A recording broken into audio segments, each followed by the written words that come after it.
दोस्तों कुछ दिन पहले फेसबुक पर एक पोस्ट देखी जो कासिम अली शाह साहब ने शेयर की थी। वो कहते हैं कि अभी एक बच्चा फैक्ट्री से काम करके वापस घर आ रहा था तो मैंने लिफ्ट दी और उससे पूछा, बेटा तुम्हारी सबसे बड़ी ख्वाहिश क्या है?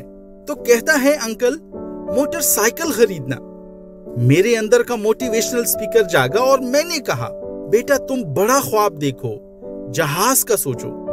तो बच्चा घबरा के बोलता है, अंकल मुझे इधर ही उतार दें, मैं पैदल ही घर चला जाऊंगा। दोस्तों कुछ ऐसी ही सूरत हाल हमारे प्राइम मिनिस्टर इमरान खान साहब के साथ भी है, जो 3 सालों से कौम को लेकर चल रहे हैं और वो कौम से पूछते हैं कि आपका सपना क्या है। तो कौम बोलती है, खान साहब टमाटर सस्ते कर दो, पेट्रोल सस्ता कर दो, आटा दाल चावल सस्ता कर दो।